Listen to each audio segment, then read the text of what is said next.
O que você acha da literatura gótica? O terror, o horror e o gore, misturados em ambientações funestas, lugares lúgubres, personagens sombrios e solitários, emocionalmente frios, imersos numa profunda esquizofrenia aguda. A literatura faz um passeio sobre as obras que mudaram a forma em que o ser humano lida com fantasmas, vampiros, múmias e outros astros que simplesmente não podemos explicar. Mas podemos colocar no papel e viajar imersos nessa fantasia angustiante. Faça parte deste canal. Inscreva-se. Apague a luz do quarto. Coloque os fones de ouvido. E feche os olhos.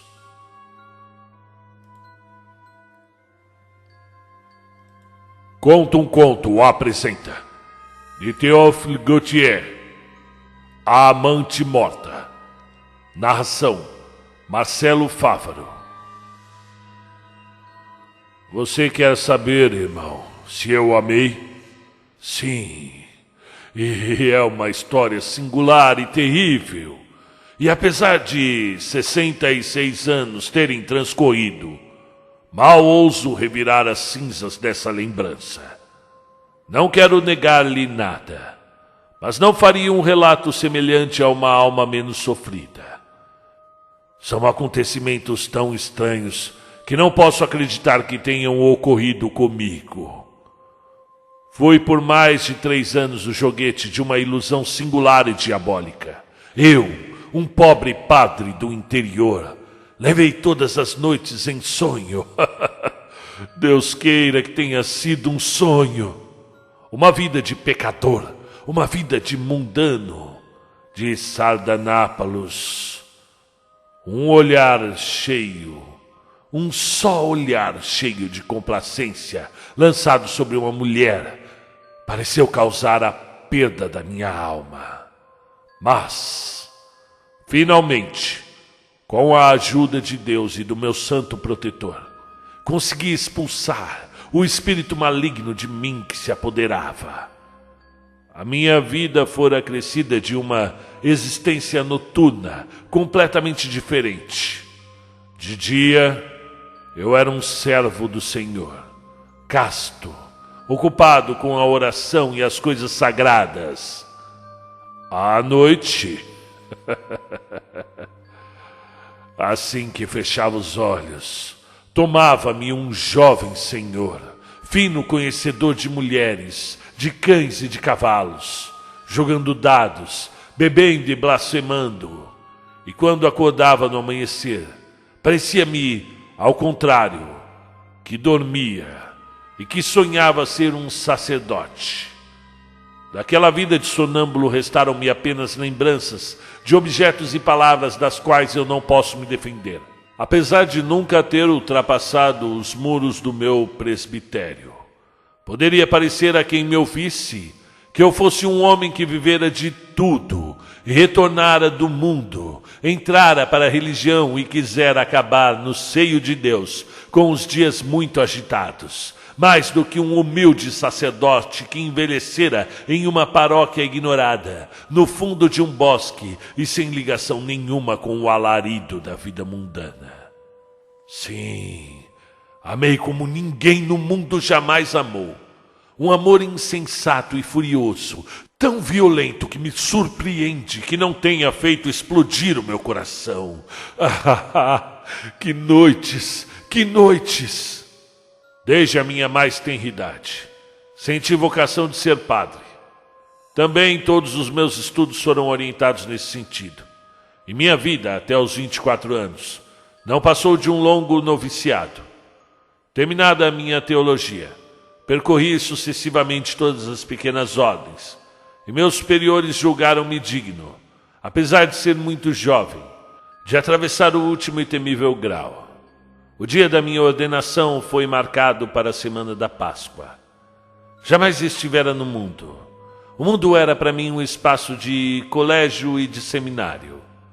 Sabia vagamente que havia alguma coisa que chamavam mulher, mas não ficava pensando nisso. Era uma inocência perfeita. Via a minha velha mãe doente apenas 2 vezes por ano. Eram essas as minhas relações com o mundo exterior. Não me arrependia de nada.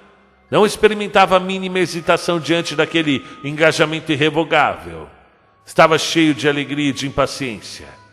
Jamais noivo nenhum contou as horas com tanto entusiasmo, com tanta paixão.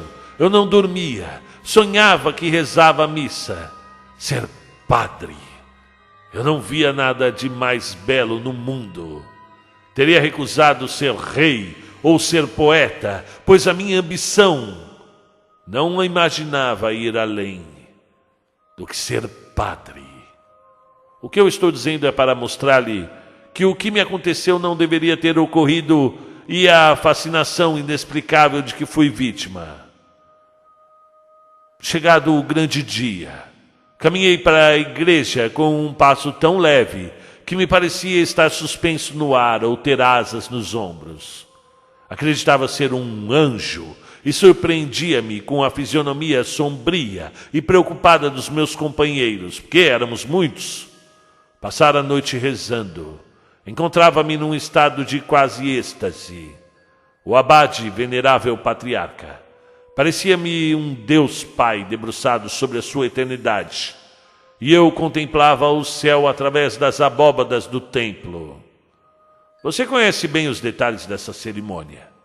A bênção, a comunhão sobre as 2 espécies, a unção da palma das mãos com o óleo dos catecúmenos e, finalmente, o santo sacrifício oferecido em conjunto com o abade.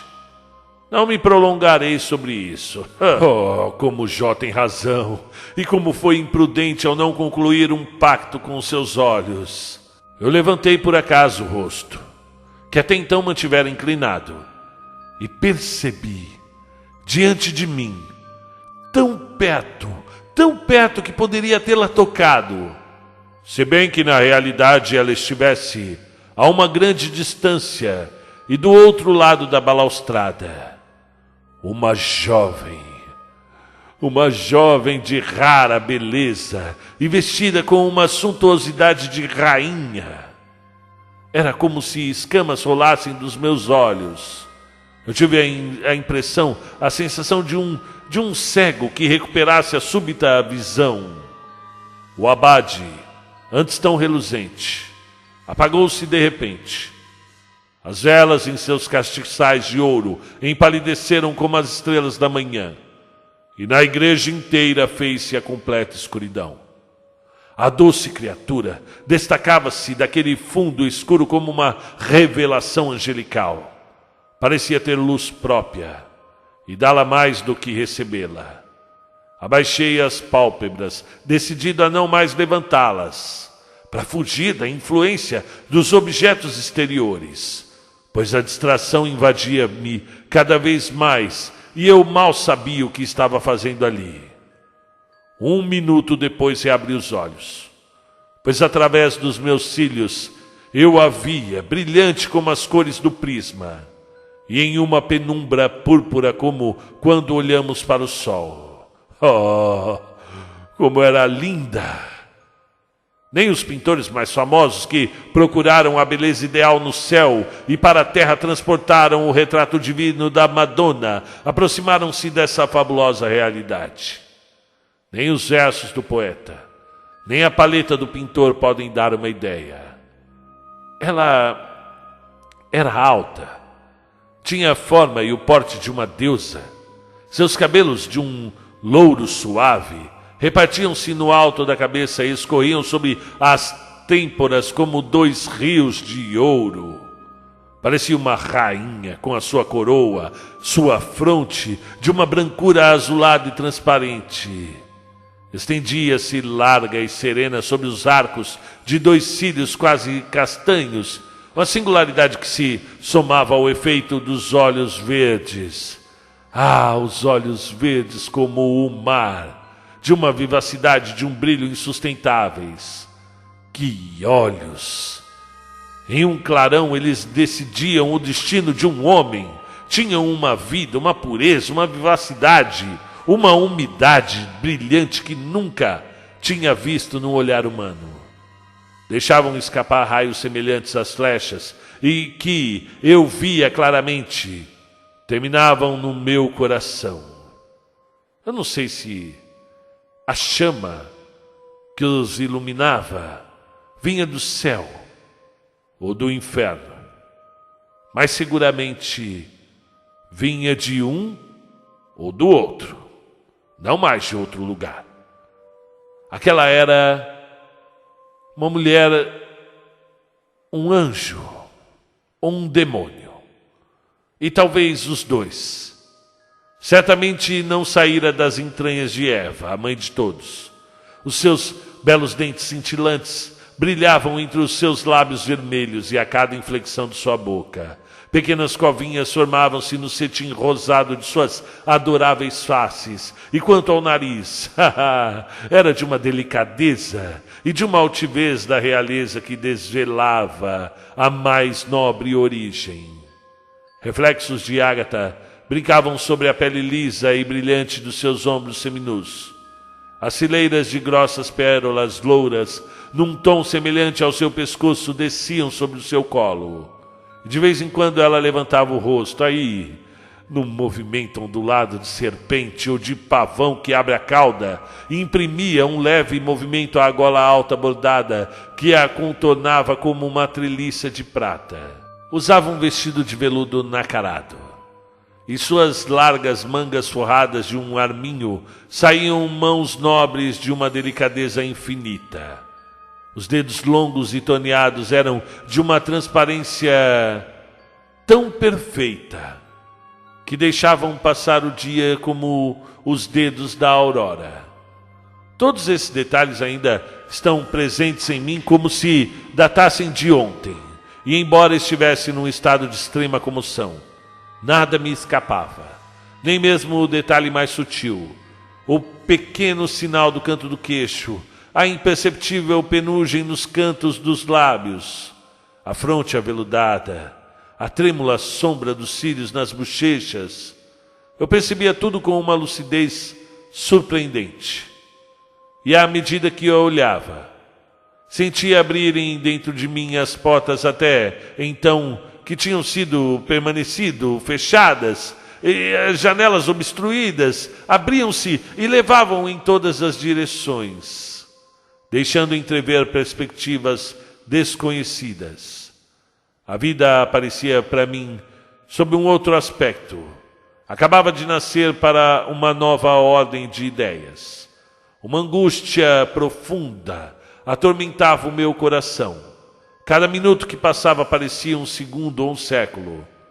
A cerimônia avançava e eu era levado para bem longe do mundo, cuja entrada meus desejos nascentes assediavam furiosamente. Digo sim, no entanto, quando queria dizer não, quando tudo em mim se revoltava e protestava contra a violência que minha língua fazia à minha alma, uma força oculta arrancava-me contra minha vontade as palavras do fundo da garganta. Talvez seja o que faz tantas jovens caminhar até o altar com a firme resolução de recusar de maneira surpreendente o esposo que lhes é imposto e nenhuma executar o seu projeto. É provavelmente o que faz tantas pobres noviças vestir o hábito, ainda que decididas a rasgá-lo em pedaços no momento de pronunciar seus votos. Elas não ousam causar tamanho escândalo diante de todo mundo, nem frustrar a expectativa de tantas pessoas. Todas essas vontades, todos esses olhares parecem pesar como uma capa de chumbo. E depois, as medidas são tão bem tomadas, tudo é tão bem organizado com antecedência, de maneira tão evidentemente irrevogável, que o pensamento cede ao peso da coisa e se enfraquece completamente. O olhar da bela desconhecida mudava de expressão conforme o desenrolar da cerimônia. E de terno e carinhoso que era no início, assumiu um ar de desespero e insatisfação por não ter sido compreendido. Fiz um esforço capaz de arrancar uma montanha para gritar que não queria ser padre, mas não consegui. A minha língua ficou colada ao céu da boca. Eu não pude expressar o meu desejo, nem com o mais leve movimento da negação. E mesmo acordado, estava num estado semelhante ao do pesadelo, em que se quer gritar uma palavra da qual a própria vida depende, sem conseguir. Ela pareceu sensível ao martírio que eu experimentava, e como se quisesse encorajar-me, lançou-me um olhar cheio de divinas promessas. Seus olhos eram um poema, em que cada olhar formava um canto. Dizia-me: se quiseres ser meu, eu te farei mais feliz que o próprio Deus em seu paraíso. Os anjos te invejarão. Rasga essa mortalha fúnebre em que vais te envolver. Eu sou a beleza, eu sou a juventude, eu sou a vida. Vem para mim, nós seremos o amor.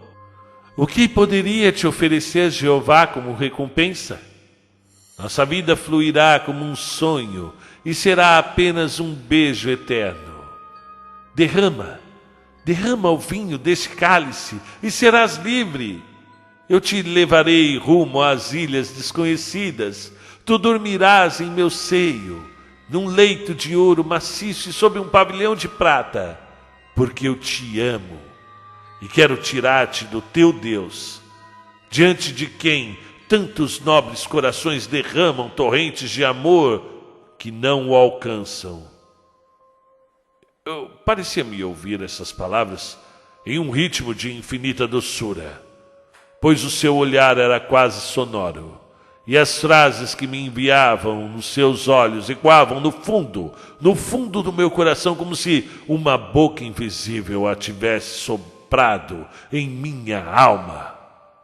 Sentia-me pronto para renunciar a Deus. No entanto, meu coração cumpria mecanicamente as formalidades da cerimônia. A bela lançou-me um segundo olhar tão suplicante, tão desesperado, que lâminas afiadas atravessaram meu coração e senti mais espadas no peito do que a mãe das dores. Estava consumado. Tornara-me sacerdote. Jamais nenhuma fisionomia humana pintou uma angústia tão pungente, um sofrimento tão grave. A mulher, a jovem, que vê o noivo morrer de repente ao seu lado, a mãe junto ao berço vazio do filho, Eva sentada na porta da entrada do paraíso, o avarento que encontra uma pedra no lugar do seu tesouro, o poeta que deixou cair no fogo o único manuscrito de sua mais bela obra, não parecem tão consternados e tão inconsoláveis. O sangue abandonou completamente o seu belo rosto, e ela ficou branca como o mármore. E os seus belos braços caíram ao longo do corpo, como se os músculos estivessem retesados, e ela encostou-se em uma pilastra, pois as pernas dobravam-se e faltavam-lhe. Lívido, a fronte inundada de um suor mais sangrento do que o do Calvário, caminhei cambaleando até a porta da igreja. Estava sufocado. As abóbadas esmagavam-se sobre os meus ombros. Parecia que a minha cabeça sustentava sozinha todo o peso da cúpula. E quando estava para atravessar a entrada, uma mão apoderou-se bruscamente da minha. Uma mão de mulher.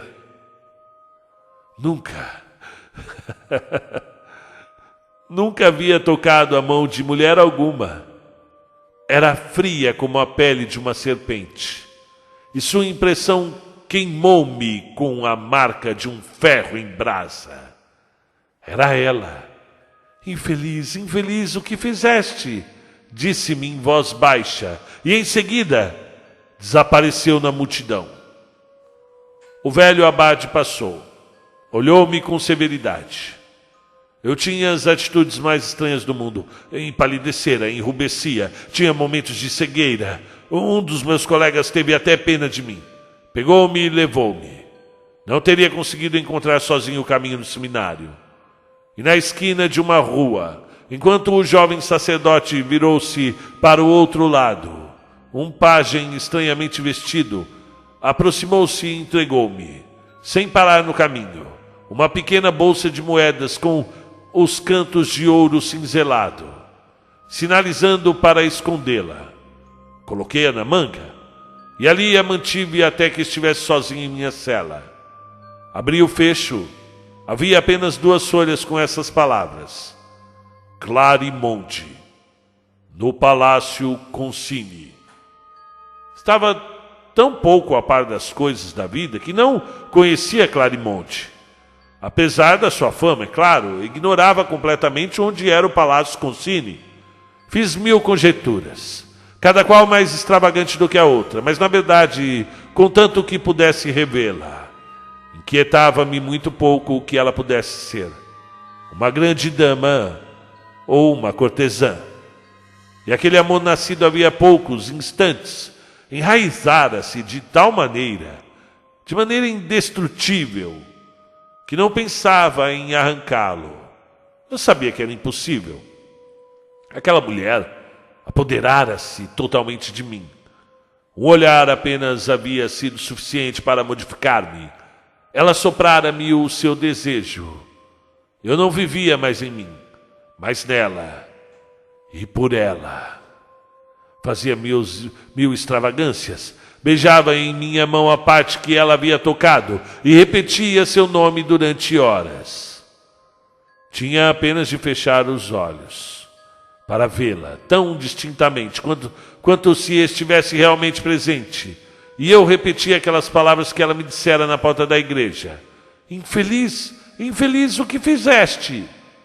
Eu compreendia todo o horror da minha condição e os aspectos fúnebres e terríveis do estado que acabara de alcançar, revelando claramente para mim ser um sacerdote.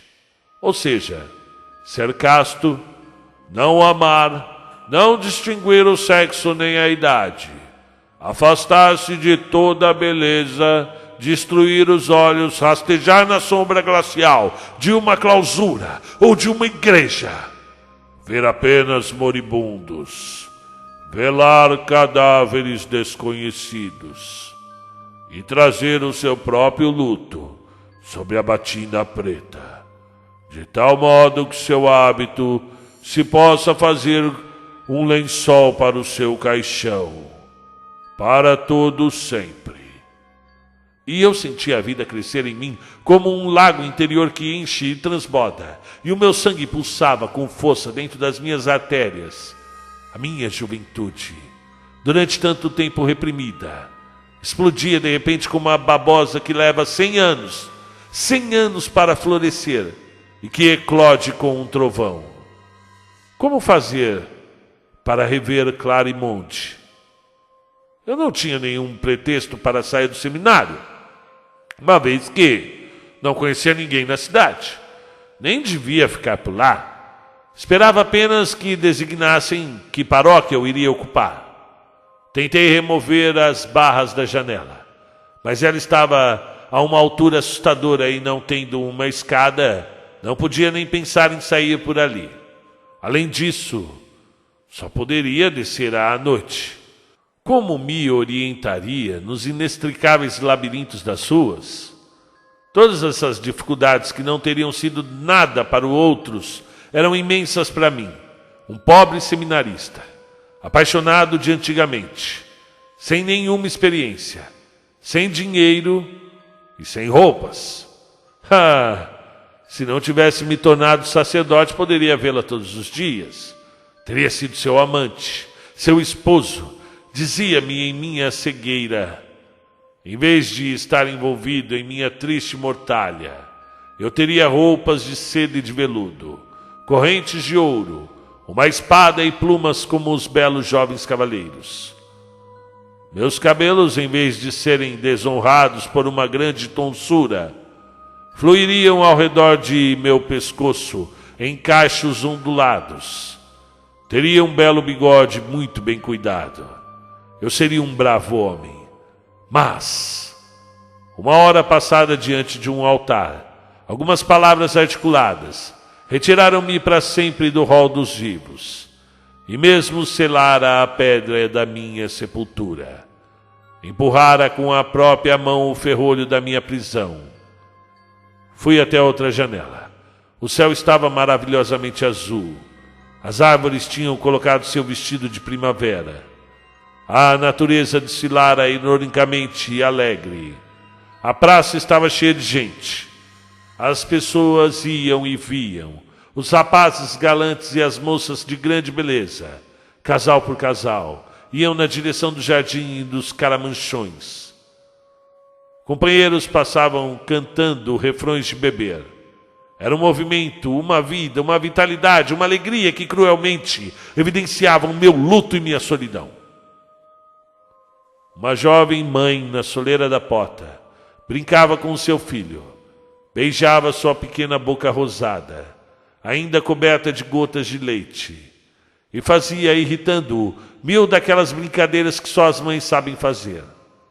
O pai, que estava em pé, a certa distância, sorria externamente para os dois, e os seus braços cruzados apertavam a alegria em seu coração. Eu não pude suportar aquele espetáculo. Fechei a janela e joguei-me na cama com um ódio, com uma inveja abominável no coração. Mordendo os dedos e o lençol como um tigre depois de 3 dias de jejum. Eu não sei quantos dias eu fiquei assim. Mas, quando retornei num movimento de espasmo furioso, percebi o abade Serapion, que em pé no meio do quarto me olhava atentamente. Eu tive vergonha de mim mesmo e, deixando cair a cabeça sobre o peito, cobri os olhos com as mãos. Romualdo, meu amigo, algo de extraordinário está acontecendo com você, disse-me Serapion, depois de alguns minutos em silêncio. A sua conduta é realmente inexplicável. Você, tão piedoso, tão calmo, tão doce, agita-se em sua cela como um animal selvagem. Tome cuidado, meu irmão. Não dê ouvidos às sugestões do diabo, o espírito maligno, irritado com o fato de você estar para sempre consagrado ao Senhor, anda à sua volta como um lobo voraz e faz um último esforço para atraí-lo. No lugar de deixar-se abater, meu caro Romualdo, faça uma couraça de orações, um escudo de mortificações e combata bravamente o inimigo. Você o vencerá. A provação é a necessidade da virtude, e você sairá mais purificado dessa penosa situação. Não tenha medo nem desanime, Romualdo. As almas mais protegidas e as mais estáveis tiveram nesses momentos. Ore, faça jejum, medite, e o espírito do mal vai embora. O discurso do abade Serapion me fez cair em mim e fiquei mais calmo. Vim anunciar a sua nomeação para a paróquia, disse. O sacerdote que chefiava acaba de falecer e o bispo encarregou-me de instalá-lo. Esteja pronto amanhã. Respondi com um sinal de cabeça que estaria pronto. E o abade retirou-se. Abri o missal e comecei a ler as orações. Mas as linhas logo se confundiram sob os meus olhos. Perdi o fio das ideias. E o missal escorregou das minhas mãos sem que eu percebesse. Partir amanhã sem revê-la. Acrescentar mais uma impossibilidade a todas aquelas que já existiam entre nós. Perder para sempre a esperança de encontrá-la, a menos que um milagre acontecesse. Escrever para ela, quem poderia entregar a minha carta? Com o santo caráter com que me revestira, com quem me abrir, em quem confiar? Experimentava violenta ansiedade. Em seguida, o que o abade Serapion dissera sobre as astúcias do diabo veio-me à mente. A estranheza da aventura, a beleza sobrenatural de Clarimonte, o brilho luminoso dos seus olhos, a sensação cálida da sua mão, a perturbação em que ela me lançara, a súbita mudança que se operou em mim, minha piedade esvaecida em um instante. Tudo isso provava claramente a presença do diabo. E aquela mão sedosa era talvez apenas uma luva com a qual ele cobria sua garra. Essas ideias levaram-me a um grande pânico. Peguei o missal, que dos meus joelhos havia caído no chão, e pus-me novamente a orar. E no dia seguinte Serapion veio me buscar. 2 mulas o esperavam na porta, carregadas com as nossas magras valizes. Ele montou uma e eu a outra. Percorrendo as ruas da cidade, olhava para todas as janelas e balcões, na esperança de ver Clarimonte. Mas era muito cedo. A cidade ainda não havia acordado. O meu olhar tentava mergulhar por trás das persianas e através das cortinas de todos os palácios pelos quais passamos. Serapion provavelmente atribuía aquela curiosidade à admiração que causava em mim, a beleza da arquitetura, pois ele diminuía o passo da sua montaria para me dar tempo de ver. E finalmente chegamos à porta da cidade e começamos a subir a colina. Quando estava bem no alto, virei-me para olhar mais uma vez o lugar onde vivia Clarimonte. A sombra de uma nuvem cobria inteiramente a cidade. Seus telhados azuis e vermelhos confundiram-se em meia luz geral, em que flutuavam aqui e ali, como flocos brancos de espuma, as fumaças da manhã. Por um singular efeito de ótica, desenhava-se louro e dourado sob um raio único de luz, um edifício que ultrapassava em altura as construções vizinhas, completamente afogadas no vapor. E embora estivéssemos a mais de 1 légua, parecia muito próximo. Distinguiam-se os mínimos detalhes: as torres, as plataformas, as janelas e até mesmo as veletas em forma de cauda de andorinha. Que palácio é aquele que estou vendo lá adiante, iluminado por um raio de sol? Perguntei a Serapion. Ele colocou a mão por cima dos olhos, olhou e me respondeu: és o antigo palácio do príncipe Concini, que lhe deu à cortesã Clarimonte. Ali se passam coisas horríveis.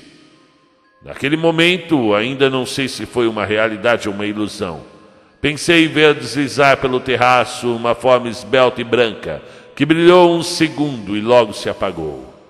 Era Clarimonte. Oh! Saberia ela que a essa hora, do alto daquele acidentado caminho que dela me distanciava e de onde eu não devia mais descer, ardente e inquieto eu olhava, com desejo, o palácio onde ela morava, e que um jogo derrisório de luz parecia aproximar-se de mim, como se me convidasse para entrar como mestre. Provavelmente ela sabia, porque a sua alma estava por afinidade tão ligada à minha, que não podia deixar de sentir as mínimas vibrações. E foi esse o sentimento que a impelira, ainda envolta em seus véus noturnos, a subir para o alto do terraço, no glacial orvalho da manhã. A escuridão ganhou o palácio, que se transformou em um mar estático de telhados e sótãos, onde não se distinguia nada além de uma ondulação irregular. Serapion tocou sua mula, cujo movimento a minha imediatamente seguiu. E uma curva no caminho afastou-me para sempre da cidade de... pois eu não deveria mais ali retornar. Ao final de 3 dias de estrada por campos muito pobres, vimos apontar entre as árvores o galo do campanário da igreja onde eu deveria servir. E após ter seguido por algumas ruas tortuosas, magiadas de choupanas e casebres, chegamos à frente da fachada, que não era de uma grande magnificência. Um portal guarnecido com algumas nervuras e 2 ou 3 pilares de rochas grosseiramente talhadas. Uma cobertura de telhas e contrafortes da mesma rocha dos pilares. Era tudo. À esquerda, o cemitério coberto por uma grama alta, com uma grande cruz de ferro no meio. À direita e na sombra da igreja, o presbitério. Era uma casa extremamente simples, de uma limpeza árida. Entramos no jardim. Algumas galinhas ciscavam uns poucos grãos de aveia sobre a terra, aparentemente acostumadas ao hábito preto dos eclesiásticos. Não se inquietaram com a nossa presença e quase não se incomodaram em nos deixar passar. Um latido rouco e velado se fez ouvir e vimos surgir rapidamente um velho cão. Era o cachorro do meu antecessor. Tinha o olhar apagado, o pelo cinza e todos os sintomas do mais alto grau de velhice que um cão pode atingir. Afaguei-o delicadamente e logo ele pôs-se a caminhar ao meu lado com um ar de satisfação indizível. Uma mulher bastante idosa, que tinha sido a governanta do antigo pároco, veio também ao nosso encontro e depois de me fazer entrar numa sala com pouca altura, perguntou-me se eu tinha intenção de mantê-la no emprego.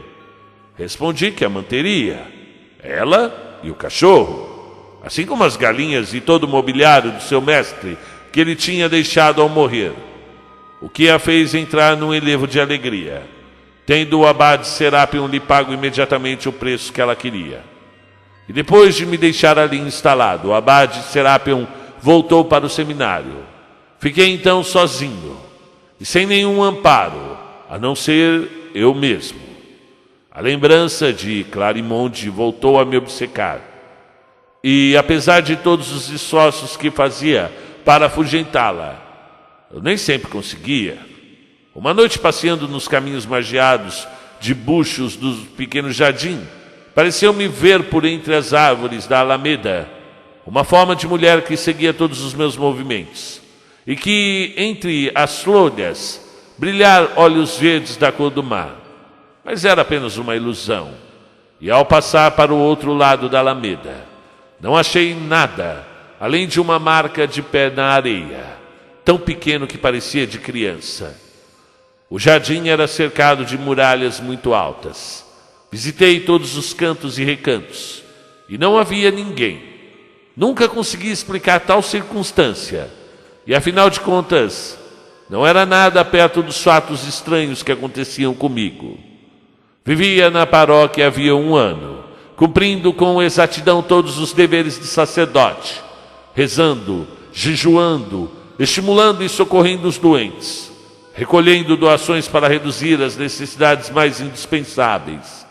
Mas eu sentia, dentro de mim, uma extrema monotonia, e as fontes da graça estavam fechadas para mim. Não desfrutava daquela felicidade que o cumprimento de uma sagrada missão proporciona. Meu pensamento estava longe, e as palavras de Clarimonde voltavam frequentemente aos meus lábios como uma espécie de refrão involuntário. Oh, irmão, pense bem nisso. Por ter levantado uma só vez o olhar para uma mulher, por um erro aparentemente tão leve, experimentei durante anos as mais miseráveis agitações, e a minha vida ficou para sempre desestabilizada. E não vou prendê-lo por mais tempo falando dessas derrotas e vitórias interiores, sempre seguidas de recaídas mais intensas. E passarei imediatamente a uma circunstância decisiva. Uma noite bateram violentamente à minha porta. A velha governanta foi abrir, e um homem de rosto acobreado e suntuosamente vestido, mas segundo uma moda estranha, portando um longo punhal, desenhou-se sobre os raios da lanterna de Bárbara. O primeiro movimento dela foi de medo, mas o homem tranquilizou-a e disse que precisava me ver imediatamente por alguma coisa que dizia respeito ao meu ministério. Bárbara o fez subir, e eu estava indo deitar-me. O homem disse-me que sua ama, uma grande dama, estava à morte e desejava um sacerdote. Respondi que estava pronto a segui-lo. Peguei o que precisava para a extrema-unção e desci rapidamente. Na porta, 2 cavalos negros como a noite agitavam-se impacientemente e exalavam sobre o seu peito 2 jatos de vapor.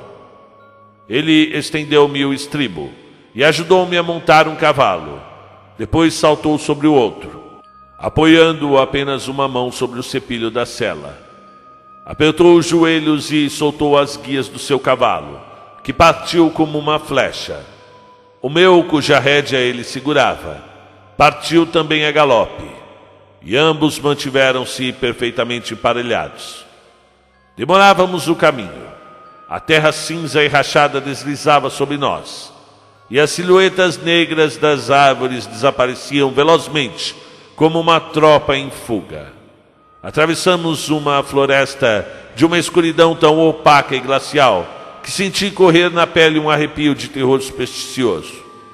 As descargas de faíscas arrancadas das pedras pelas ferraduras dos nossos cavalos deixavam em nossa passagem um rastro de fogo. E se alguém naquela hora da noite tivesse nos visto, meu condutor e eu, teria pensado que éramos 2 espectros a cavalo num pesadelo. Espíritos maléficos atravessavam de vez em quando o nosso caminho, e os corvos grasnavam compadecidamente na densa floresta, onde brilhavam de longe em longe os olhos fosforescentes de alguns gatos selvagens. A crina dos cavalos emaranhava-se cada vez mais. O suor escorria sobre os seus flancos, e a respiração saía agitada e apressada das suas narinas. Mas, quando os ia arrefecer, o cavaleiro, para reanimá-los, soltava um grito gutural que nada tinha de humano. E a corrida recomeçava com fúria. E finalmente, o turbilhão parou, e uma massa negra, marcada por alguns pontos brilhantes, surgiu na nossa frente. Os passos das nossas montarias soaram mais ruidosos sobre um pavimento de ferro, e passamos sob uma arcada que abria sua garganta escura entre 2 enormes torres. Uma grande agitação reinava no castelo. Os empregados, segurando tochas, atravessavam o pátio em todas as direções, e luzes subiam e desciam de andar em andar. Distinguia mal e vagamente imensas formas arquitetônicas, colunas, arcos, patamares, rampas, uma construção de luxo e realeza deslumbrantes. Um pajem negro, o mesmo que me entregara as 2 folhas de papel escritas por Clarimonde, e que reconheci imediatamente, veio ajudar-me a descer. E um mordomo vestido de veludo negro, com uma corrente de ouro no pescoço e uma bengala de marfim na mão, avançou na minha frente. Grossas lágrimas caíam dos seus olhos e corriam pelo rosto e sobre a barba branca dele. Tarde demais, disse ele, balançando a cabeça. Tarde demais, senhor padre. Mas, se o senhor não conseguiu salvar a alma, venha velar o pobre corpo. Pegou-me pelo braço e conduziu-me à sala fúnebre.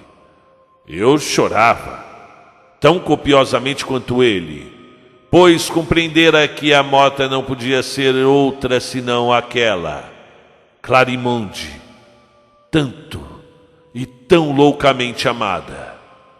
Um genuflexório estava disposto ao lado da cama. Uma chama azulada volateando sobre uma pátera de bronze lançava por todo o quarto uma claridade fraca e luminosa e fazia oscilar de um lado e de outro a escuridão uma resta saliente de móvel ou cornija. Sobre a mesa, dentro de uma urna cinzelada, flutuava uma rosa branca murcha cujas folhas, exceto uma que ainda se mantinha, estavam caídas ao pé do vaso como lágrimas perfumadas.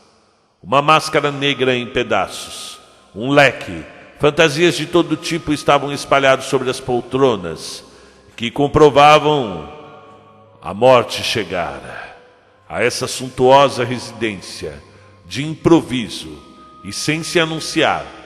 Ajoelhei-me sem ousar olhar para a cama, e pus-me a recitar os salmos com grande fervor, agradecendo a Deus por ter colocado um túmulo entre mim e a ideia dessa mulher, para que pudesse juntar às minhas preces o seu nome doravante santificado. Mas, pouco a pouco, esse impulso abrandou-se e caí num estado de devaneio. Aquele quarto não tinha nada de um quarto de morte.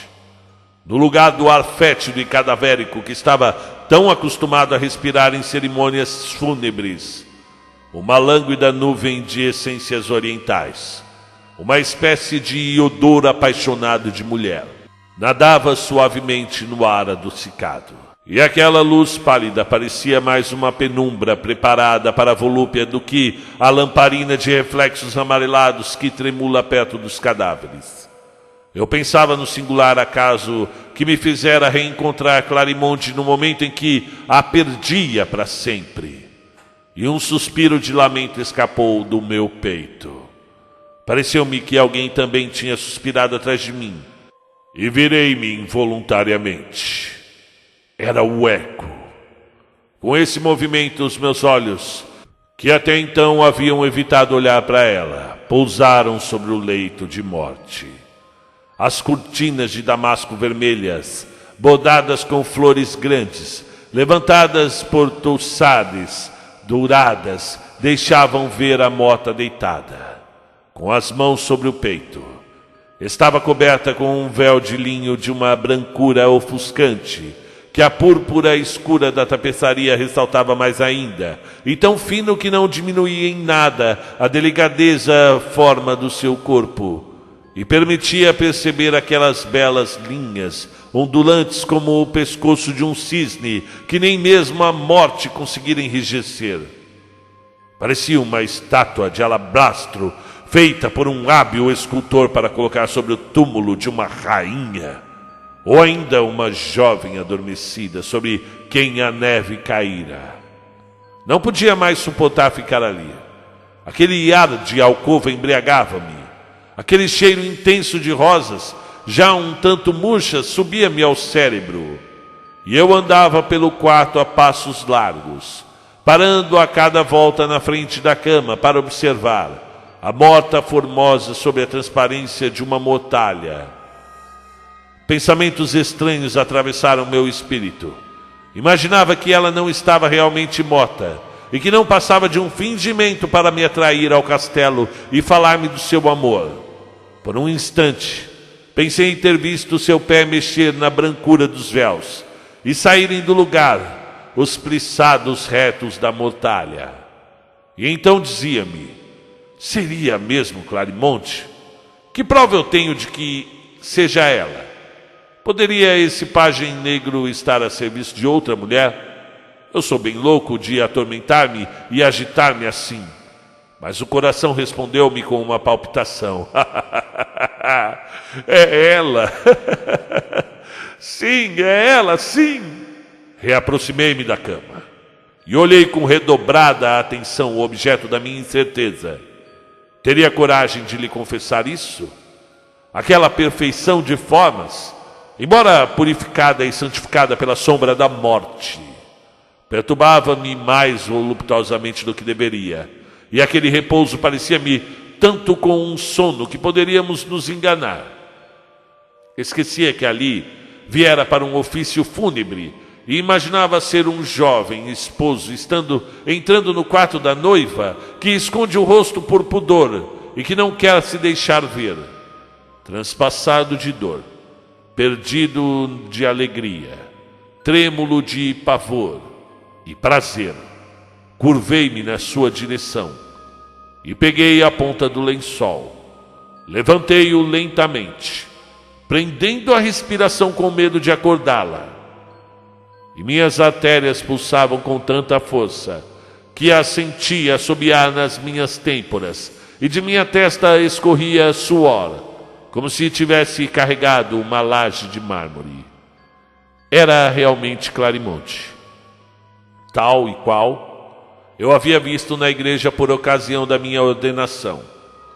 Ela estava igualmente bela, e nela a morte parecia tão somente mais um coquetismo. A palidez da face o rosa menos vivo dos lábios, os longos cílios fechados destacando a franja castanha sobre aquela alvura, davam-lhe uma expressão de castidade melancólica e sofrimento reflexivo de um poder de sedução indizível.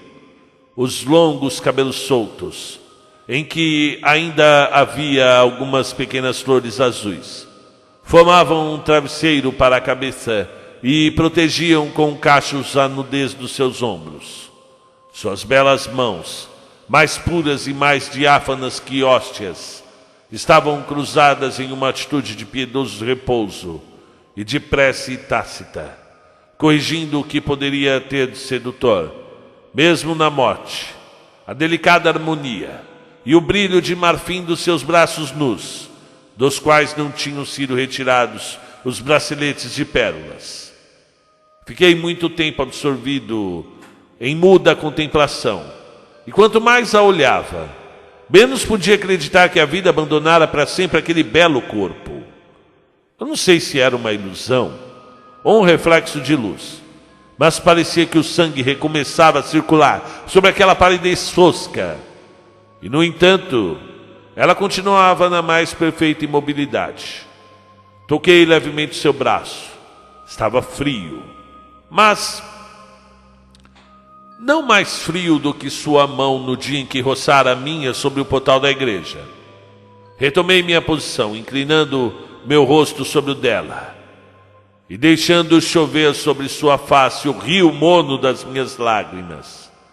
Ah, que sentimento amargo de desespero e impotência, que agonia aquele velório.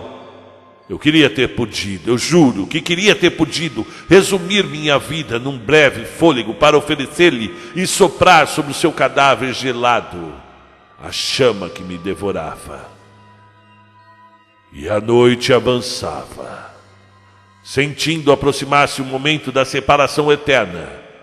Não pude recusar-me a essa triste e suprema ternura de depositar um beijo sobre os lábios motos daquela que havia tido todo o meu amor. Oh, milagre! Um leve sopro misturou-se ao meu, e a boca de Clarimond respondeu à pressão da minha. E os seus olhos abriram-se e retomaram um pouco do brilho. E ela deu um suspiro e, descruzando os braços, passou-os em volta do meu pescoço com um ar de prazer indescritível. Ah, é você, o Romualdo, disse com uma voz lânguida e doce como as últimas vibrações de uma harpa. O que aconteceu? Eu esperei por você tanto tempo que eu estou morta. Mas agora estamos noivos. Poderei vê-lo e ir à sua casa. Adeus, Romualdo. Adeus. Amo você. É tudo o que eu lhe queria dizer. E eu lhe devolvo a vida que você chamou para mim por um minuto com o seu beijo. Até breve. A sua cabeça tombou para trás, mas ela continuava a enlaçar-me com seus braços, como se quisesse reter-me. Um turbilhão de vento furioso abriu a porta e invadiu o quarto, e a última pétala da rosa branca soltou-se e voou pela janela aberta, levando com ela a alma de Clarimond. A lâmpada apagou-se, e eu caí desmaiado sobre o seio da bela morta. Quando voltei a mim, estava deitado na minha cama, no meu pequeno quarto do presbitério, e o velho cachorro do antigo pároco lambia minha mão estirada para fora da coberta. Bárbara agitava-se no quarto com um tremor senil, abrindo e fechando gavetas, misturando o pós dentro dos copos, e ao me ver abrindo os olhos, soltou um grito de alegria. O cachorro latiu e balançou a cauda. No entanto, eu estava tão fraco que não pude pronunciar uma só palavra, nem fazer nenhum movimento. Soube que tinha ficado assim 3 dias, sem dar nenhum sinal de vida, a não ser por uma respiração quase que imperceptível. Aqueles 3 dias não contam na minha vida. E eu não sei aonde meu espírito tinha ido durante todo aquele tempo. Não guardei nenhuma lembrança. Bárbara me contou que o mesmo homem de tez acobreada que viera procurar-me durante a noite, havia me trazido pela manhã em uma liteira fechada e logo retornara. Assim que pude colocar em ordem minhas ideias, repassei comigo mesmo todas as circunstâncias daquela noite fatal. Primeiro, pensei ter sido o brinquedo de uma ilusão mágica, mas as circunstâncias reais e palpáveis logo destruíram essa suposição. Não podia acreditar que havia sonhado, uma vez que Bárbara tinha visto como eu, o homem com 2 cavalos negros, e descrevia o acontecido com exatidão. No entanto, ninguém nas redondezas conhecia um castelo ao qual correspondesse à descrição daquele onde eu havia reencontrado Clarimonde. Certa manhã, vi chegar o abade Serápio. Bárbara havia mandado dizer-lhe que eu estivera doente, e ele acorrera rapidamente. Embora aquele zelo demonstrasse afeição e interesse por minha pessoa, sua visita não me proporcionou o prazer que deveria. O abade Serápion tinha no olhar alguma coisa de penetrante e inquisitivo que me incomodava. Sentia-me embaraçado e culpado diante dele. Foi o primeiro a descobrir minha perturbação interior, e eu o recriminava por sua clarividência. Querendo ter notícias sobre minha saúde, em um tom hipocritamente meloso, ele fixava em mim os seus olhos amarelos de leão e mergulhava como uma sonda seus olhares na minha alma. E depois me perguntou sobre a maneira como estava conduzindo minha paróquia, se estava gostando, o que eu fazia no meu tempo livre, e se tinha conhecido alguém entre os habitantes do lugar, quais eram minhas leituras favoritas, e 1000 outros detalhes semelhantes. E eu respondia tudo o mais brevemente possível, e ele, sem aguardar que eu terminasse de responder, passava a outra coisa. Essa conversa, evidentemente, não tinha nenhuma relação com o propósito de sua visita. E então, sem nenhuma preparação, e como se fosse uma notícia da qual se lembrasse naquele instante e que temesse esquecer, disse-me com uma voz clara e vibrante, que ressoou em meu ouvido como as trombetas do juízo final: a grande cortesã Clarimonde faleceu recentemente, após uma orgia que durou 8 dias e 8 noites. Foi algo de infernalmente esplêndido. Renovaram-se ali as abominações das festanças de Baltazar e de Cleópatra. Em que século estamos vivendo, meu bom Deus? Os convivas eram servidos por escravos negros, falando uma língua desconhecida, e que me parecem verdadeiros demônios. A libredo mais simples entre eles poderia servir de vestimenta de gala a um imperador. Sempre correram histórias bem estranhas sobre essa Clarimonde, e todos os seus amantes tiveram um fim miserável ou violento. Disseram que ela era uma vampira, ou um vampiro fêmea, mas eu acho que era o Beelzebub em pessoa. Calou-se e observou-me mais atentamente do que nunca para ver o efeito que suas palavras haviam produzido em mim. Eu não pude evitar um movimento ao ouvir o nome de Clarimonde, e aquela notícia de sua morte, além da dor que me causava por uma estranha coincidência com a cena noturna da qual eu tinha sido testemunha, dirigiu-me numa perturbação e terror que apareceram em meu rosto, embora tentasse controlar-me. Serápion lançou-me um olhar inquieto e severo, e depois me disse: meu filho, devo avisá-lo, você está no pé do abismo. Toma cuidado para não cair. Satanás tem uma garra longa e os jazigos nem sempre são confiáveis. O túmulo de Clarimonde deveria ser fechado com um selo triplo, pois pelo que dizem não é a primeira vez que ela morre. Que Deus o proteja, Romualdo. Que Deus o proteja. Após pronunciar essas palavras, Serapion se encaminhou para a porta a passos lentos e partiu quase imediatamente. E estava completamente restabelecido e retornara a minhas funções habituais. A lembrança de Clarimonde e as palavras do velho abade não saíram do meu pensamento. No entanto, nenhum acontecimento extraordinário viera confirmar as fúnebres previsões de Serapion. E eu começava a acreditar que os seus medos e os meus pavores eram exagerados. No entanto, certa noite tive um sonho.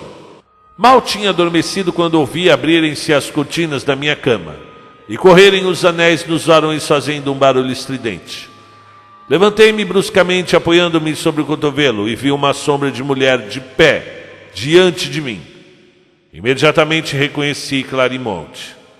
Trazia na mão uma pequena lâmpada, no formato daquelas que se colocam nos túmulos, cuja claridade dava a seus dedos afilados uma transparência cor-de-rosa que se prolongava num degradê insensível até a brancura opaca e leitosa do seu braço nu. Tinha como única vestimenta o sudário de linho que a cobria em seu leito de morte, e cujos plissados ela segurava sobre o peito, como se estivesse com vergonha de estar pouco vestida. Mas sua pequena mão não era suficiente. Estava tão branca que a cor do lençol confundia-se com a pele sob a tênue luminosidade da lâmpada. Resguardada por esse fino tecido que traía todos os contornos do seu corpo, ela parecia mais uma estátua de mármore de banhista antiga do que uma mulher com vida. Morta ou viva, estátua ou mulher, sombra ou corpo, sua beleza continuava a mesma. Apenas o brilho verde dos olhos estava um pouco apagado, e sua boca, tão corada antes, tinha não mais que um tom rosa claro e suave, quase igual ao da sua face. E as pequenas flores azuis que eu tinha notado em seus cabelos estavam completamente secas, e tinha perdido quase todas as folhas, o que não a impedia de ser bela. Ela estava tão bela que, apesar da singularidade da aventura e da maneira inexplicável como ela entrara no quarto, eu não senti um instante de medo. Ela colocou a lâmpada sobre a mesa e sentou-me ao pé da cama, e depois, inclinando-se sobre mim, disse com aquela voz, ao mesmo tempo vibrante e aveludada, que eu conhecia e que era somente dela: eu te fiz esperar muito tempo, meu querido Romualdo, e deves ter pensado que tinha te esquecido, mas venho de muito longe e de um lugar onde ninguém mais ainda retornou. Não existe nem lua nem sol no país de onde vim, e é só espaço e escuridão, nem caminho nem estrada. Não existe terra para o pé, nem ar para as asas, e no entanto aqui estou, porque o amor é mais forte do que a morte, e ele acaba vencendo. Quantos rostos melancólicos e coisas horríveis vi na minha viagem! Quanto sofrimento minha alma, que penetrou nesse mundo pelo poder da vontade, passou para reencontrar o seu corpo e nele instalar-se. Quanto esforço tive de fazer para levantar a pedra com a qual me haviam coberto. Vê, as palmas das minhas pobres mãos estão feridas. Beija-as para curá-las, querido amor. Colocou a palma fria das mãos, uma de cada vez, sobre a minha boca, e eu as beijei várias vezes. E ela olhava-me fazendo como um sorriso de indescritível satisfação. Confesso para minha vergonha que tinha esquecido totalmente os avisos do abade Serapion em minha condição de sacerdote. Tinha sucumbido sem resistência no primeiro ataque, e não havia nem mesmo procurado rejeitar a tentação. O frescor da pele de Clarimonde penetrava a minha, e eu sentia correr pelo corpo arrepios voluptuosos. Pobre criança. Apesar de tudo que eu vi, não acreditava que ela fosse um demônio. Ao menos não parecia um. E nunca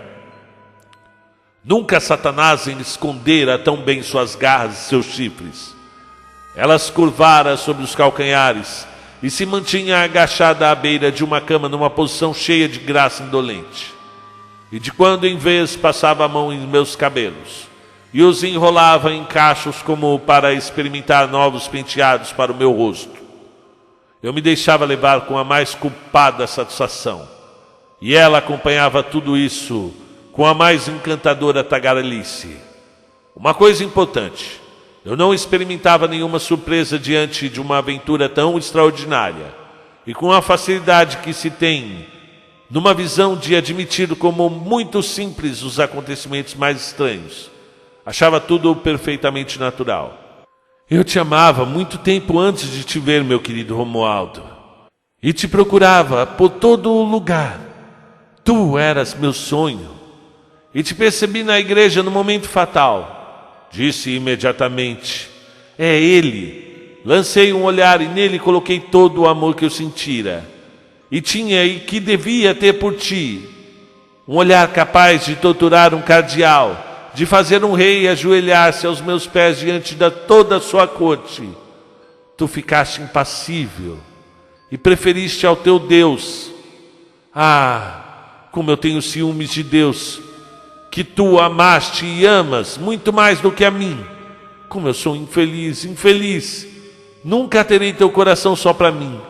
Eu que tu ressuscitaste com um beijo, Clarimonde Amota, que por ti forçou as portas do túmulo e que vem dedicar-te uma vida que só ela retomou para fazer-te feliz.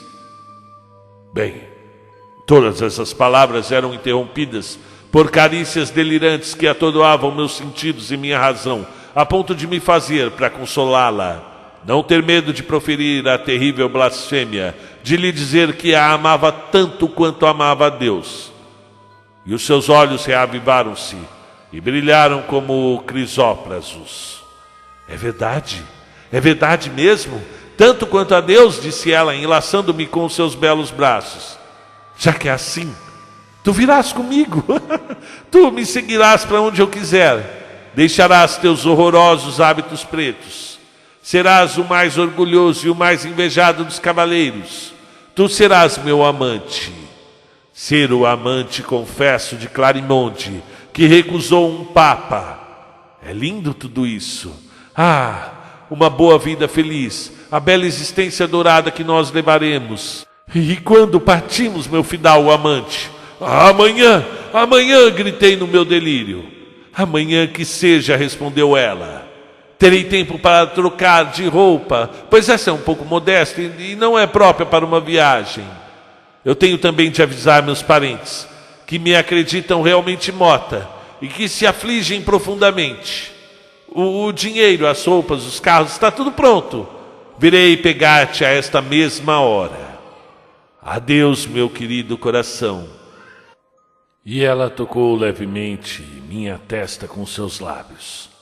A lâmpada apagou-se, fecharam-se as cortinas e não vi mais nada.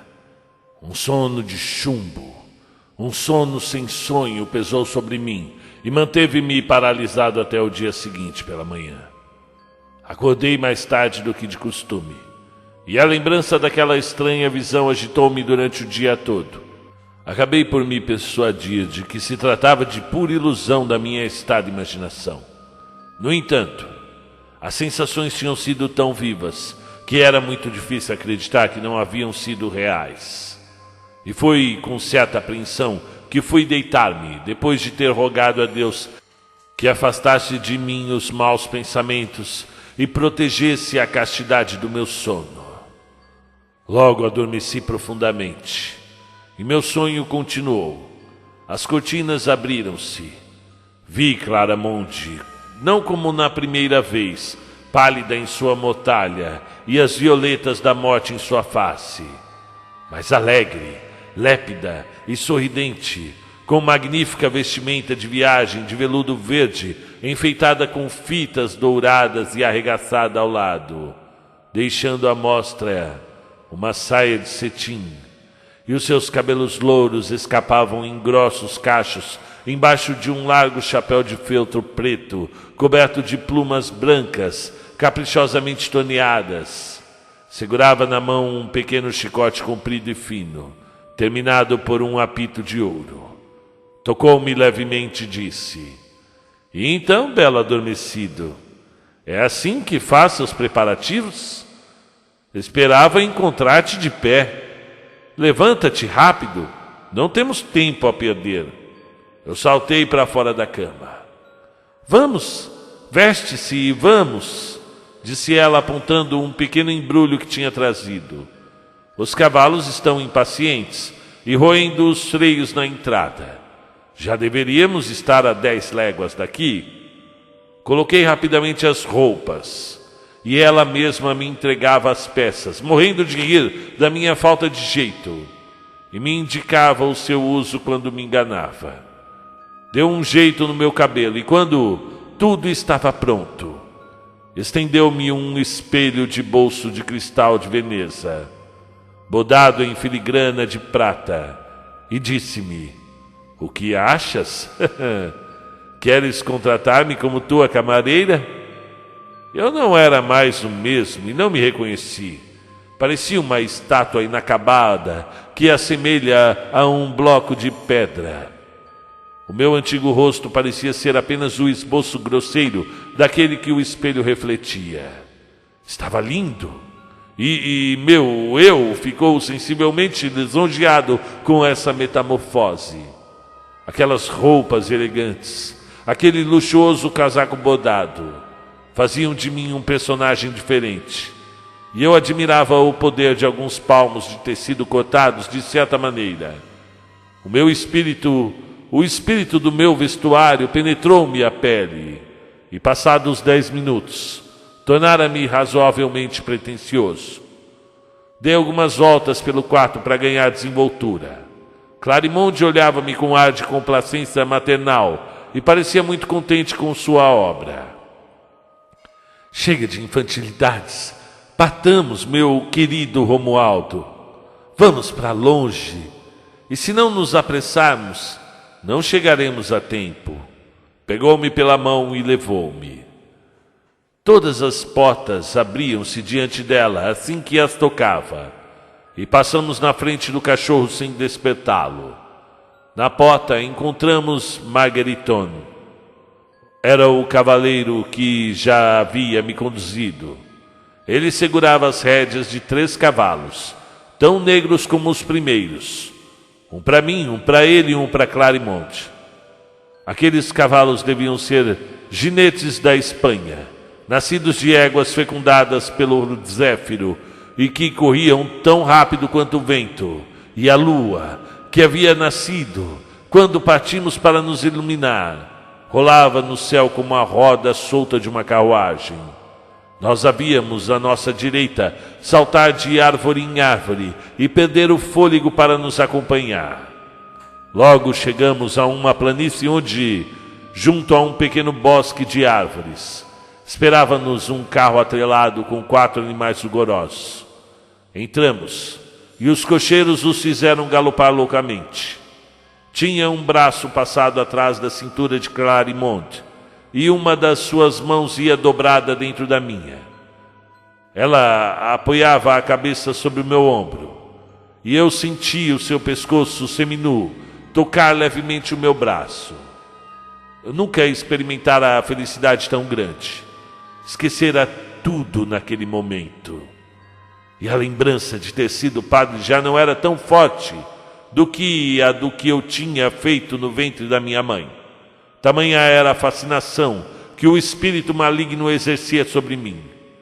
E a partir daquela noite, minha natureza de algum modo duplicou-se, e passaram a existir em mim 2 homens que não se conheciam. Às vezes acreditava ser um padre que toda noite sonhava que era nobre, e às vezes um nobre que sonhava que era um padre. Não podia mais distinguir o sonho da vigília. Não sabia onde começava a realidade e onde terminava a ilusão. O jovem fidalgo pretensioso e libertino zombava do padre. O padre detestava as libertinagens do jovem fidalgo. Duas espirais entrelaçadas uma na outra e confundidas sem nunca se tocar, não conseguem representar essa vida bicéfala que foi a minha.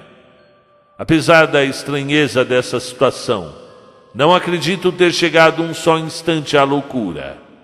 Sempre conservei muito nítidas as percepções das minhas duas existências. Só havia um absurdo que eu não conseguia explicar. O fato de o sentimento do mesmo eu existir em dois homens tão diferentes. Era uma anomalia que eu não decifrava. Quer acreditasse ser o pároco da aldeia, quer acreditasse ser el senhor Romualdo, amante publicamente reconhecido e privilegiado de Clarimonde. Todavia, estava, ou ao menos acreditava estar, em Veneza. Não podia ainda esclarecer o que havia de ilusão e de realidade naquela estranha aventura.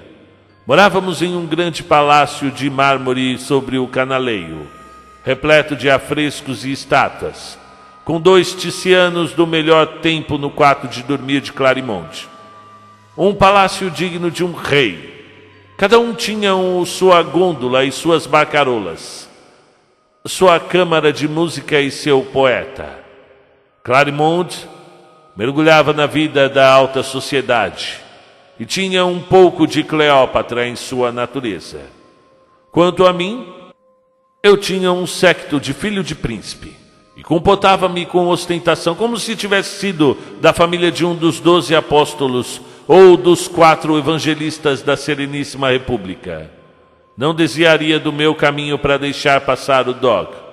E não acredito que, desde Satanás, que caiu do céu, alguém tenha sido mais orgulhoso e mais insolente do que eu.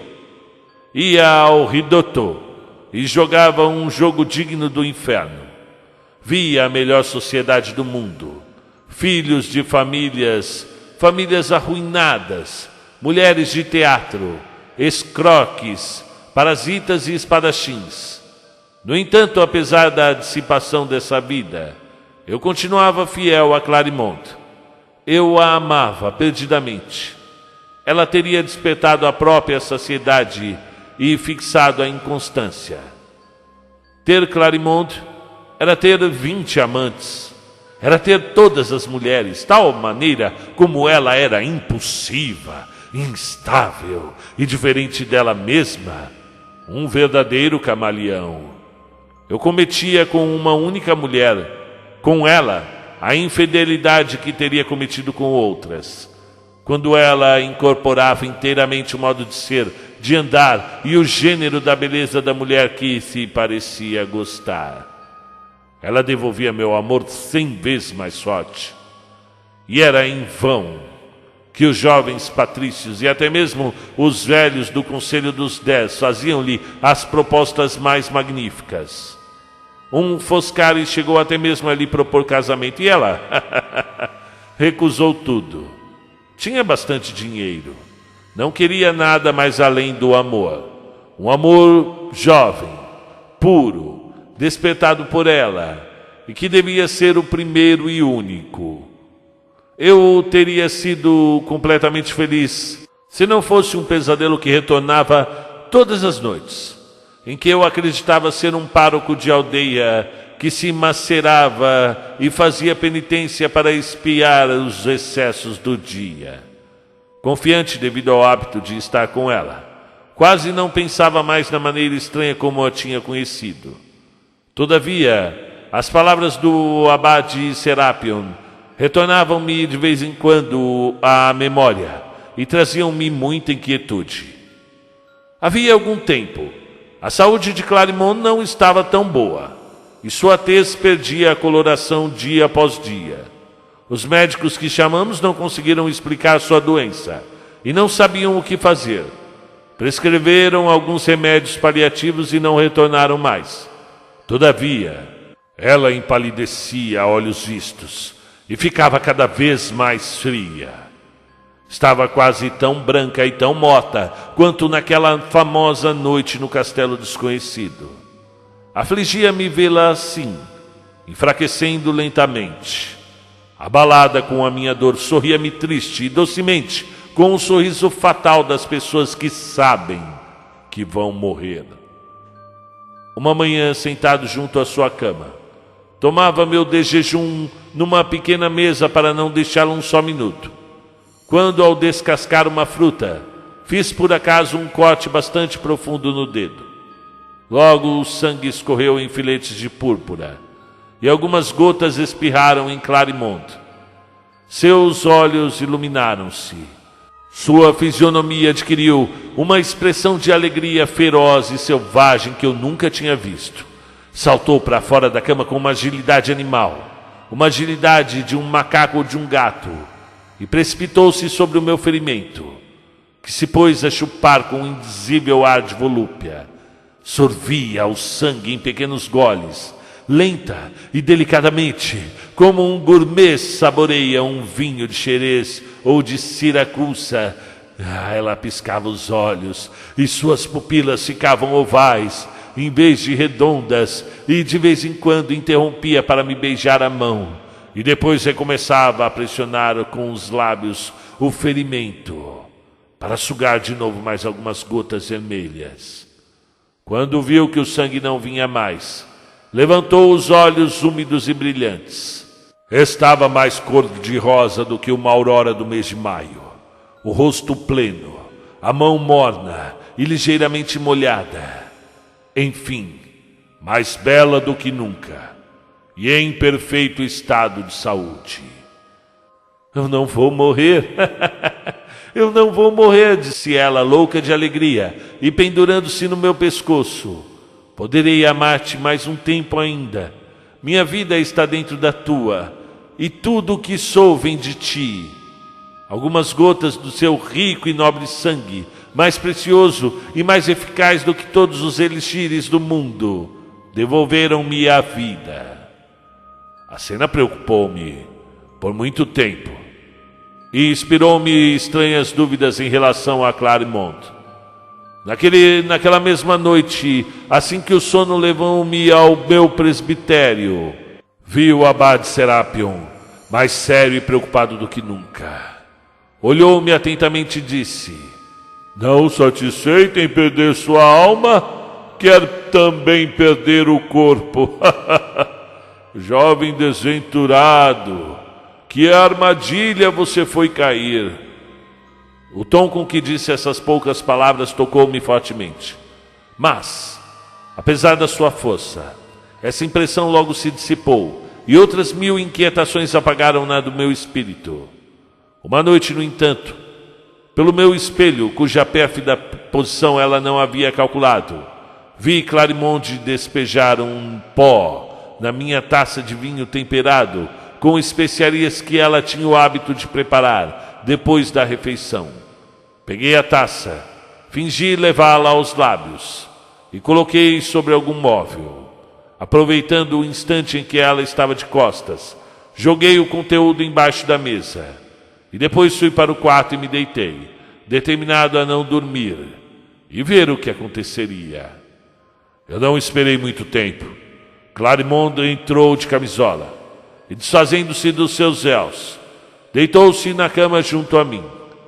Quando teve a certeza que eu estava dormindo, descobriu o meu braço, tirou um alfinete de ouro da cabeça e depois começou a murmurar em voz baixa: uma gota, uma pequena gota apenas, um rubi na ponta da minha agulha, porque tu me amas.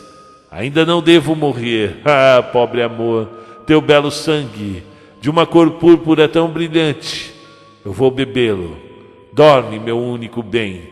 Dorme, meu Deus, minha criança. Não te farei mal. Pegarei da tua vida o que será necessário para não deixar apagar a minha. Se não te amasse tanto, poderia decidir ter outros amantes, cujas veias eu secaria. Mas, desde que te conheço, tenho horror a todo mundo. Ah, que belo braço, como é musculoso, como é branco. nunca ousaria picar essa linda veia azul. E dizendo isso, ela chorava, e eu sentia suas lágrimas escorrerem sobre o meu braço, que ela segurava entre as mãos. E finalmente, decidiu-se, picou-o levemente com sua agulha, e pôs-se a sugar o sangue que dele escorria. E embora tivesse bebido apenas algumas gotas, o medo de me esgotar tomando conta dela, enrolou cuidadosamente meu braço com uma pequena faixa, depois de ter ficcionado a ferida com um unguento que a cicatrizou rapidamente. Não podia ter mais dúvidas. O abade Serapion tinha razão. Todavia, apesar dessa certeza, não podia impedir-me de amar Clarimonde. Eu lhe teria dado de boa vontade todo o sangue que ela precisasse para sustentar sua existência fictícia. E além disso, eu não tinha muito medo. A mulher comportava-se como um vampiro, mas o que eu havia visto e ouvido tranquilizava-me completamente.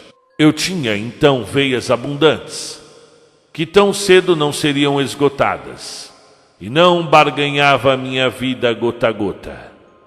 Eu mesmo teria aberto o braço e lhe teria dito: bebe, e que o meu amor se infiltre no seu corpo com meu sangue.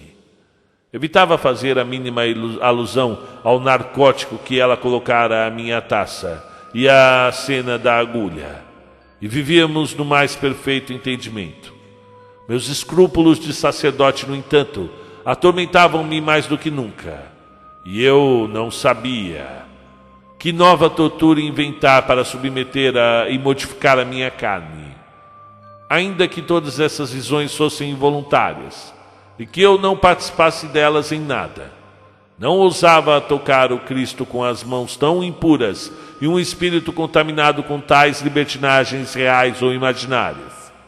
Para evitar cair naquelas alucinações cansativas, tentava não dormir, mantinha as pálpebras abertas com os dedos e ficava em pé, encostado nas paredes, lutando contra o sono com todas as minhas forças. Mas a areia da sonolência logo rolava nos meus olhos. E vendo que qualquer luta seria inútil, deixava os braços cair de desânimo e preguiça, e a corrente reconduzia-me para as margens pérfidas. Serapion fazia-me as mais veementes exortações e reprovava duramente minha frouxidão e meu pouco fervor. Um dia em que eu estivera mais agitado do que habitualmente, disse-me: para livrar-se dessa obsessão só existe um meio, e se bem que extremo, é preciso empregá-lo. Para grandes males, grandes remédios. Eu sei onde Clarimonde foi enterrada. É preciso desenterrá-la, e que você veja em que estado lamentável se encontra o objeto do seu amor. Não se sentirá mais tentado a perder sua alma por um cadáver imundo, devorado por germes e prestes a virar pó. Isso seguramente fará com que caia em si. Eu estava tão cansado daquela vida dupla que aceitei, querendo saber de uma vez por todas quem, o sacerdote ou fidalgo, estava sendo enganado por uma ilusão, estava decidido a matar, em proveito de um ou do outro, um dos dois homens que estavam dentro de mim, ou mesmo a matar os dois, porque uma vida daquelas não podia durar. O abade Serapion muniu-se de uma enxada, uma alavanca e uma lanterna, e à meia-noite dirigimos-nos ao cemitério, cuja localização e disposição ele conhecia perfeitamente. E depois de ter iluminado com sua fraca lanterna as inscrições de várias sepulturas, chegamos finalmente a uma pedra escondida entre as ervas daninhas e devorada por musgos e plantas parasitas, onde deciframos este começo de inscrição: aqui jaz Clarimonde, que foi, enquanto vivia, a mais bela do mundo. É aqui mesmo, disse Serapion, que colocou a lanterna no chão e enfiou a alavanca no interstício da pedra, começando a levantá-la. A pedra cedeu e ele pôs-se à obra com a enxada. Eu assisti ao trabalho do abade, mais negro e mais silencioso do que a própria morte, curvado sobre a sua obra fúnebre, e arquejava, banhado de suor, e sua respiração apressada parecia um ronco de agonizante. Era um espetáculo estranho, e quem nos visse de fora pensaria que éramos dois profanadores e ladrões de mortalhas, e não dois sacerdotes de Deus. O zelo de Serapion tinha alguma coisa de rude e de selvagem, que o fazia parecer mais com um demônio do que com um apóstolo ou um anjo. E o seu rosto de traços austeros e profundamente recortados pelo reflexo da lanterna, nada tinha de tranquilizador. Sentia escorrer pelos braços um suor glacial, e os meus cabelos arrepiavam-se dolorosamente em minha cabeça. No fundo de mim mesmo, via a ação do severo Serapion como um sacrilégio abominável, e teria desejado que do fundo das nuvens escuras que rondavam pesadamente sobre nós saísse um triângulo de fogo que o reduzisse a pó. As corujas empoleiradas sobre os ciprestes, inquietas com a luz da lanterna, vinham bater pesadamente contra ela, com suas asas cobertas de poeira, lançando gemidos queixosos. As raposas regolgavam ao longe, e 1000 ruídos sinistros destacavam-se do silêncio. Finalmente, a enxada de Serapion bateu no caixão, cujas tábuas ressoaram com um ruído surdo, com aquele terrível ruído que o nada produz quando o tocamos. E ele levantou a tampa do caixão, e vi Clarimond, pálida como mármore, com as mãos entrelaçadas. Seu sudário branco tinha apenas uma prega da cabeça aos pés. Uma pequena gota vermelha brilhava como uma rosa no canto da boca sem cor. Serapion, diante daquela visão, entrou num estado de fúria. Ah! Finalmente, demônio! Demônio! Cortesã despudorada, bebedora de sangue de ouro, e aspergiu com a água benta o corpo e o caixão, traçando a forma de uma cruz com seu aspersório. A pobre Clarimond, assim que tocada pela água santa, teve seu belo corpo transformado em pó. Era uma mistura pavorosamente disforme de cinzas e ossos semicalcinados. Eis aqui a sua amante, Sr. Romualdo, disse o inexorável sacerdote, mostrando aqueles horríveis restos mortais. Ainda estará tentado a ir passear no Lido ou na Fusine com essa sua beldade? Bem, abaixei a cabeça. Uma grande ruína acabava de se formar dentro de mim. Retornei ao meu presbitério, e o Sr. Romualdo, amante de Clarimond, separou-se do pobre sacerdote, a quem ele havia feito durante muito tempo uma companhia tão estranha. E somente na noite seguinte vi Clarimond. Ela me disse como na primeira vez sobre o portal da igreja: Infeliz, infeliz, o que fizeste? Por que escutaste aquele padre imbecil? Não estava feliz? E o que eu te fiz para violares minha pobre sepultura e desnudares as misérias do meu não ser? Toda a comunicação entre nossas almas e nossos corpos está rompida daqui por diante. E adeus, tu sentirás minha falta. Clarimond desapareceu no ar, como uma fumaça, e eu não mais a vi. Infelizmente, ela disse a verdade. Eu senti sua falta mais de uma vez e ainda sinto. E a paz da minha alma custou muito caro. O amor de Deus não era o bastante para substituir o dela. Esta, irmão, é a história da minha juventude. Nunca olhe para uma mulher e caminhe sempre com os olhos voltados para o chão. Por mais puro e calmo que você seja, basta um minuto, um único minuto, para fazê-lo perder a eternidade. Fim do conto. Autor e obra: Pierre Jules Théophile Gautier, nascido em 1811, morto em 1872. Francês, era poeta, dramaturgo, romancista, jornalista, polemista, crítico literário e de manifestações artísticas em geral.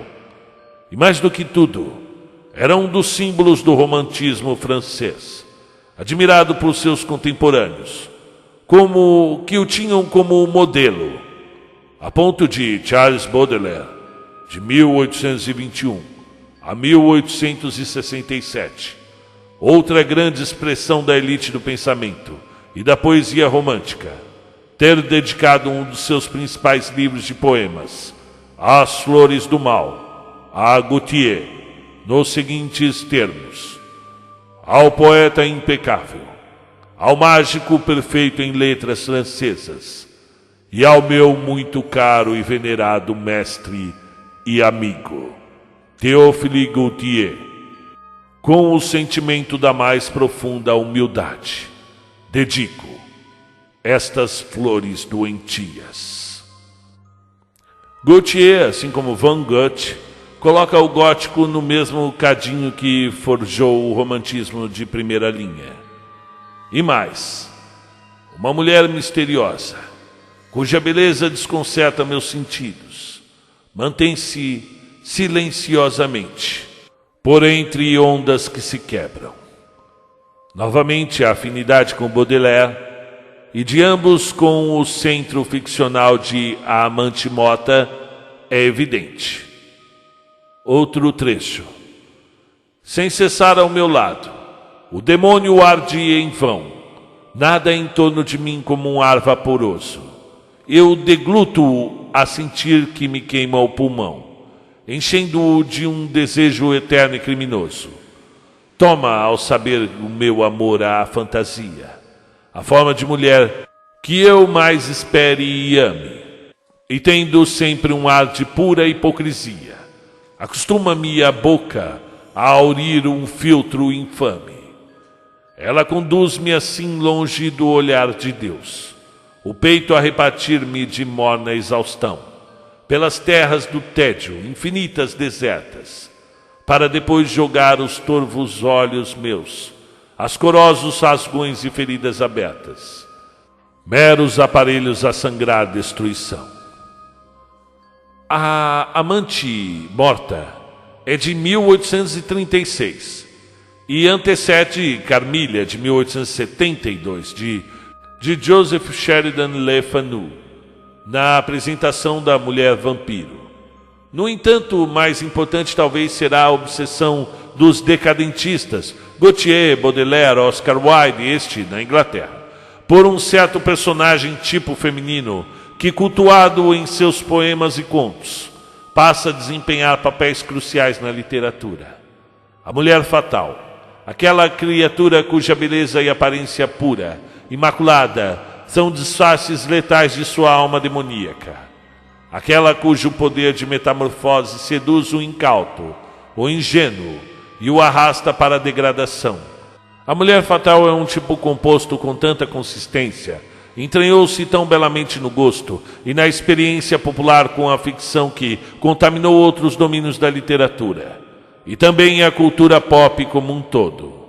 Não é surpresa, seja num filme de cowboys, num policial ou num thriller, que aquela linda moça, às vezes aparentando ser indefesa, mas se coloca desde o início ao lado do herói e o acompanha, até que ele se apaixone por ela e lhe revela o segredo que ela sempre teve em mira conquistar. E então ela se transforma, mostra sua alma monstruosa, deixando o herói abestalhado, como Milady, do folhetim, outra linhagem nobre dos clássicos do romantismo, de Alexandre Dumas, Os Três Mosqueteiros, publicado em episódios em 1844, e em Amante Morta.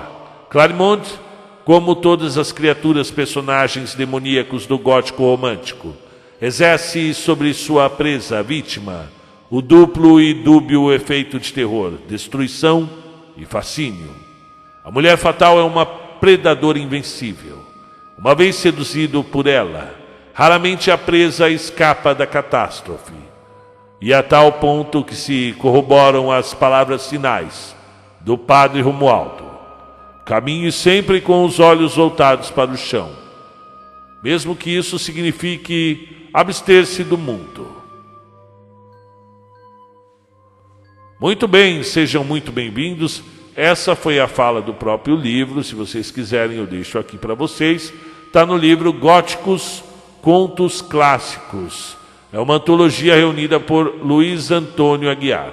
E o que nós podemos falar de Gautier? Ele é um dos grandes nomes do romantismo francês, inclusive influenciou os que viriam depois, como Baudelaire. Gostei da linguagem, eu gosto muito do realismo, mas o romantismo ele é realmente muito rico. Eu percebi eles viajando e a lua correndo atrás deles, né? Como se ela estivesse fazendo realmente uma caminhada para acompanhar os viajantes amorosos. E como ele foi feliz com ela. Ele deveria ter ficado com ela, não é verdade? Então aqui, muito bem escrito. Adorei ler esse conto. Me tornei muito interessado em Gautier, e espero ler outros contos dele também. Me fez lembrar muito a segunda fase do romantismo, que é chamado também de byronismo por conta do Lord Byron, ou Mal do Século, e que traz realmente, efetivamente, esse canto, essa ode à morte, né? Ao lúgubre. Então você vai ver também isso nos poemas do Álvares de Azevedo. Muito você vai... eu canso de tratar o Álvares de Azevedo na sala de aula, aquela romantização do lúgubre, da morte, do gótico, e como isso influenciou a cultura ocidental e a cultura pop hoje em dia, né? Você encontra séries, filmes, HQs, todas música, todas usando o mórbido como pano de fundo. Inclusive, eu até separei um poema aqui do Álvares de Azevedo que traz esse amor à mulher morta. Porque o que acontece? Vocês lembram que o Álvares de Azevedo morreu aos 20 anos, e os poetas de sua geração também tinham um encontro com a morte muito cedo. Primeiro por conta da tuberculose, que realmente devastava os jovens daquela época, aliados ao ambiente da noite, boêmio, a bebida, ópio, tudo isso contribuía para que eles fossem muito jovens para a sepultura, né? E as meninas também morriam muito cedo, então era comum que o poeta tivesse esse amor por uma mocinha, uma menina que já tinha morrido, ou, como a gente estava cada vez mais centrado a poesia no eu, no indivíduo, no seu peso de existir, na sua dor da existência, era muito comum que a morte se tornasse uma personagem romantizada, buscada, querida. E aí tem esse poema aqui, está escrito A.T., né? O T é o nome da pessoa a quem deve ser uma menina, porque está com crase aqui, né? A.T., né? Amoroso palor meu rosto inunda, mórbida languidez me banha os olhos, ardem sem sono as pálpebras doridas, convulsivo tremor meu corpo vibra. Quanto sofro por ti, nas longas noites, adoeço de amor e de desejos, e nos meus olhos desmaiando passa a imagem voluptuosa da aventura, e sinto-a de paixão encher a brisa, embalsamar a noite e o céu sem nuvens, e ela mesma suave descorando, os alvacentos véus a soltar do colo, cheirosas flores desparzir sorrindo da mágica cintura. Sinto na fronte pétalas de flores, sinto-as nos lábios e de amor suspiro, mas flores e perfume embriagam, e no fogo da febre, e em meu delírio, embebem na minha alma enamorada delicioso veneno. Estrela de mistério, em tua fronte o céu se revela e mostra-me na terra como um anjo que dorme à tua imagem. e teus encantos onde o amor estende. Nessa morena tesa cor-de-rosa, meu amor, minha vida, eu sofro tanto. O fogo dos teus olhos me fascina, o langor de teus olhos me enlanguece. Cada suspiro que te abala o seio vem no meu peito enlouquecer minha alma. Ah, vem, pálida virgem, se tens pena de quem morre por ti e morre amando. Dá vida em teu alento a minha vida.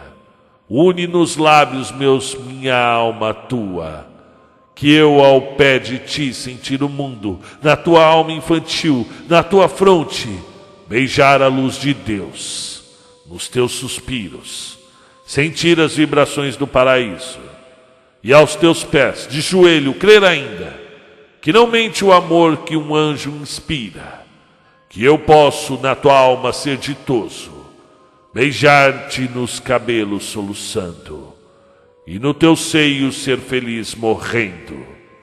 Muito bem, esse aí foi o trecho do A.T. de Álvares de Azevedo, segunda fase do romantismo. E é isso aí, pessoal. Um grande fim de semana a todos vocês e até a próxima.